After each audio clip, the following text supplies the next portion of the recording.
नमस्कार दोस्तों, स्क्रीन पर आप जिस जीव को देख रहे हैं इसका नाम है बंटी। बंटी सामान्य तौर पर एक समझदार इंसान है। ये सड़क पर 10 रुपए के धनिये के लिए सब्जी वाले से लड़ लेता है। लेकिन आज बंटी को एक बीमारी लग गई है। इस बीमारी का नाम है शादी का बुखार। इस बुखार का पहला लक्षण है गुणागणित कमजोर हो जाना।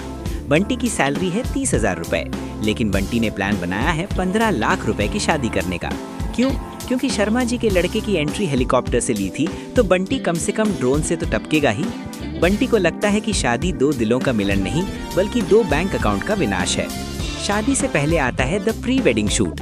ये वो रस्म है जहां लड़का और लड़की ऐसे कपड़े पहनते हैं जो उन्होंने जिंदगी में कभी नहीं पहने, और ऐसी जगह जाते हैं जहां वो दोबारा कभी नहीं जाएंगे। देखिए बंटी को।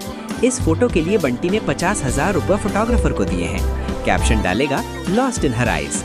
बेटा बंटी, तू उसकी आंखों में नहीं क्रेडिट कार्ड के बिल्स में खोने वाला है। और ये फोटोग्राफर भी कमाल करते हैं।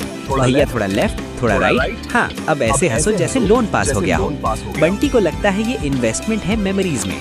लेकिन सच बात तो ये है दोस्तों, 10 साल बाद इन फोटोज को देखकर बंटी यही सोचेंगे, अगर ये 50,000 सही से इन्वेस्ट किए होते तो आज हम गोवा में होते, ना कि EMI की लाइन में। चलिए थोड़ा रियलिटी चेक करते हैं, थोड़ा हिसाब लगाते हैं। बंटी ने लिया 15 लाख का पर्सनल लोन। ब्याज दर 12%, क्योंकि बैंक वाले बंटी के सगा संबंधी नहीं है। Loan tenure 5 years. इसकी EMI बनेगी करीब 33,300 रुपए हर महीने। अब मजेदार बात सुनिए, बंटी के हाथ में कट कटा के सैलरी आती है 30,000 रुपए।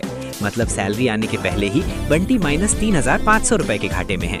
बंटी ने सोचा था शादी के बाद वो रानी को घर लाएगा, लेकिन वो रानी को खिलाएगा क्या? शादी के लड्डू। बेटा पहले महीने में ही प्यार खिड़की से बाहर भागेगा और पैसों की लड़ाई दरवाजे से अंदर आएगी। आता है वो दिन, D-Day, डिस्ट्रक्शन डे। बंटी ने 5 लाख रुपए खाने यानी केटरिंग पे खर्च किए हैं। मेन्यू में इटालियन, मेक्सिकन, चाइनीज और कॉन्टिनेंटल सब है। लेकिन दोस्तों, इंडियन शादी में गेस्ट भगवान नहीं, वो फूड क्रिटिक होते हैं। ये देखिए शर्मा अंकल को, इन्होंने प्लेट में पहाड़ बना रखा है।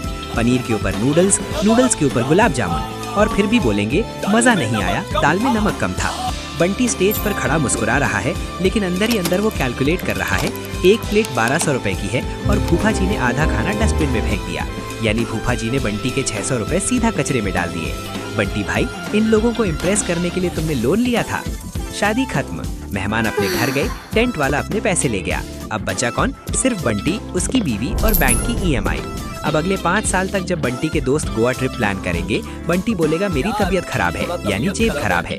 जब बीवी बोलेगी मूवी चलते हैं, बंटी बोलेगा नेटफ्लिक्स पे देख लेते हैं ना।